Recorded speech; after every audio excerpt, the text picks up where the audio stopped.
Isang masayang selebrasyon ng kaarawan ang ginanap kung saan tampok ang birthday boy. Mula sa umpisa pa lamang ng video ay ramdam ang kasiglahan ng mga tao. May nagpicture, may nagbibiruan tungkol sa pagkain at may mga simpleng usapan na puno ng tawanan. Sa simula, nabanggit ang pagtawag sa daddy at ang pagkuha ng larawan na may kaarawan. May mga usapan tungkol sa bayarin at tila may mga alitan sa biro tungkol dito. Kasunod nito ay may mga random na eksena ng pagbibiro. May tungkol sa pusa, sapatos at sayawan. May batang nagpe-perform at hinihikayat ng mga nakatatanda. Give it to daddy. Dumating ang highlight ng selebrasyon, ang pagkanta ng happy birthday. Bagamat paulit-ulit at magulo ang pagkakakanta, dama pa rin ang kasayahan ng lahat. May mga pagday mula sa mga kasama at pagbibigay-pugay sa may kaarawan. Pagkatapos kumanta, nagpatuloy ang kasayahan sa pagkain. Pinag-usapan ang mga in-order na pagkain gaya ng waffles, bacon, egg, pati mga pagkaing tipikal sa ibang kultura. May mga biro tungkol sa pagiging American breakfast o pang-Indian food. Habang kumakain, hindi nawawala ang mga biruan tungkol sa mga bisita, sa pagbabayad ng bill, at sa mga kaibigan nilang naroon. Lumabas din ang pasasalamat ng mga tao. May nagpasalamat kay Jacqueline dahil siya raw ang nagpasaya ng araw ng may kaarawan. Binanggit ang pangalan ni Papa John at iba pang tao na tila naging bahagi ng okasyon. May mga pagbati ng happy birthday na may halong biro at seryosong pangungusap. Sa bandang huli ng salaysay, napunta ang usapan sa hinaharap. May mga biro tungkol sa kasal, paghahanap ng asawa at wedding plans kung saan may nagbanggit pa ng car rental at wedding card. May nagsabing gusto ng Toyota Camry. May nagbiro pa tungkol sa 10-wheeler. Bago matapos, muling ipinaabot ang pagbati at pasasalamat sa may kaarawan. Naging masaya at puno ng tawanan ang buong selebrasyon. Kitang-kita na ang simpleng salo-salo, kahit magulo at punang kulitan, ay naging makabuluhan dahil sa presensya ng pamilya, kaibigan at mga mahal sa buhay.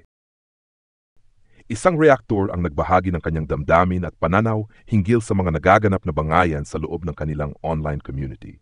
Sa panimula, binanggit niya ang kahalagahan ng pahinga sa gabi at ang pag-asa na dala ng bawat umaga. Gayunpaman, sa gitna ng kanyang personal na katahimikan, inilahad niya ang panghihinayang at pagod sa mga sigalot ng kapwa reactor at vloggers. Bilang bahagi ng samahan, pinahalagahan niya ang lahat ng naging kaibigan at itinuturing silang kapatid sa loob ng kanilang komunidad. Gayunman, aminado siya na may mga pagkakataong hindi maiwasan ng puna at kritisismo, lalo na kung may maling nagagawa ang ilang vloggers. Para sa kanya, ang tunay na yaman ay ang samahan at respeto sa isa't isa. Partikular niyang binigyang diin ang kanyang pagtatanggol kay Joy Diwata, na madalas nadadamay sa usapan o away ng ibang personalidad gaya ni na Marilyn Chiang at Banat Bagsik. Ipinaliwanag niyang bagamat nais niyang ipaliwanag ang maling impresyon sa mga akusasyon, mas pinipili niyang manahimik upang hindi na lumala ang sigalot. Aniya, masakit para sa kanya na nadadamay si Joy, sapagkat mula pa noon ay matibay na ang kanyang suporta dito. Nagbigay din siya ng paalala na ang anumang pagtatalo ay dapat manatili sa opinyon lamang at huwag umabot sa personalan. Pinayuhan niya ang kapwa-reaktor na panatilihin ang simpatiya ng mga manood, sapagkat mahalaga ang suporta ng mga tagahanga gaya ng Joynatics. Ipinunto niya na normal lang ang magbigay ng payo at kahit may pagtatalo ang hangad niya ay ikabubuti ng kanyang kapwa. Gayunpaman, inamin niyang minsan ay pinipili na lamang niyang manahimik upang hindi siya ang masisi sa bandang huli. Para sa kanya, sapat na ang mga payong na ibigay niya sa pamamagitan ng pribadong mensahe at mga opinyon sa livestream. Sa pagtatapos, muling pinaalala niya ang kahalagahan ng hinahon, respeto at pagpili ng tamang laban at iniwan ang kanyang tagapakinig ng pahayag na dapat abangan ang kanyang susunod na video.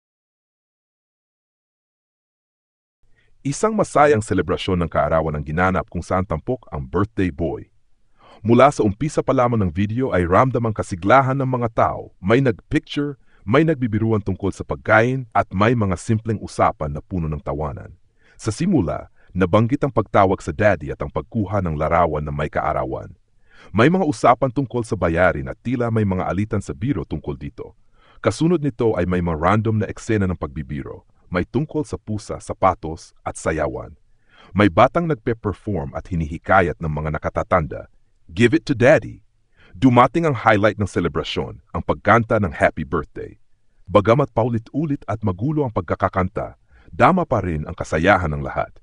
May mga pagday mula sa mga kasama at pagbibigay-pugay sa may kaarawan. Pagkatapos kumanta, nagpatuloy ang kasayahan sa pagkain. Pinag-usapan ang mga in-order na pagkain gaya ng waffles, bacon, egg, pati mga pagkaing tipikal sa ibang kultura. May mga biro tungkol sa pagiging American breakfast o pang-Indian food. Habang kumakain, hindi nawawala ang mga biruan tungkol sa mga bisita, sa pagbabayad ng bill, at sa mga kaibigan nilang naroon. Lumabas din ang pasasalamat ng mga tao. May nagpasalamat kay Jacqueline dahil siya raw ang nagpasaya ng araw ng may kaarawan. Binanggit ang pangalan ni Papa John at iba pang tao na tila naging bahagi ng okasyon. May mga pagbati ng happy birthday na may halong biro at seryosong pangungusap. Sa bandang huli ng salaysay, napunta ang usapan sa hinaharap. May mga biro tungkol sa kasal, paghahanap ng asawa at wedding plans kung saan may nagbanggit pa ng car rental at wedding card. May nagsabing gusto ng Toyota Camry. May nagbiro pa tungkol sa 10-wheeler. Bago matapos, muling ipinaabot ang pagbati at pasasalamat sa may kaarawan. Naging masaya at puno ng tawanan ang buong selebrasyon.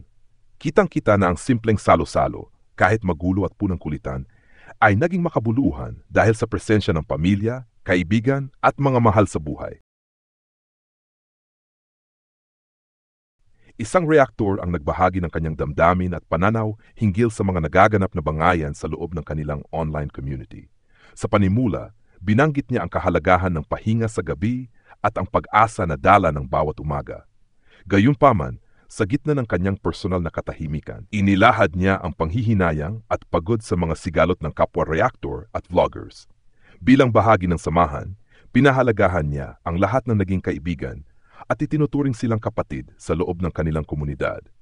Gayunman, aminado siya na may mga pagkakataong hindi maiwasan ng puna at kritisismo, lalo na kung may maling nagagawa ang ilang vloggers. Para sa kanya, ang tunay na yaman ay ang samahan at respeto sa isa't isa. Partikular niyang binigyang diin ang kanyang pagtatanggol kay Joy Diwata, na madalas nadadamay sa usapan o away ng ibang personalidad gaya ni na Marilyn Chiang at Banat Bagsik. Ipinaliwanag niyang bagamat nais niyang ipaliwanag ang maling impresyon sa mga akusasyon, mas pinipili niyang manahimik upang hindi na lumala ang sigalot. Aniya, masakit para sa kanya na nadadamay si Joy, sapagkat mula pa noon ay matibay na ang kanyang suporta dito. Nagbigay din siya ng paalala na ang anumang pagtatalo ay dapat manatili sa opinyon lamang at huwag umabot sa personalan. Pinayuhan niya ang kapwa-reaktor na panatilihin ang simpatiya ng mga manood, sapagkat mahalaga ang suporta ng mga tagahanga gaya ng Joynetics. Ipinunto niya na normal lang ang magbigay ng payo at kahit may pagtatalo ang hangad niya ay ikabubuti ng kanyang kapwa. Gayunpaman, inamin niyang minsan ay pinipili na lamang niyang manahimik upang hindi siya ang masisi sa bandang huli. Para sa kanya, sapat na ang mga payong na ibigay niya sa pamamagitan ng pribadong mensahe at mga opinyon sa livestream. Sa pagtatapos, muling pinaalala niya ang kahalagahan ng hinahon, respeto, at pagpili ng tamang laban, at iniwan ang kanyang tagapakinig ng pahayag na dapat abangan ang kanyang susunod na video.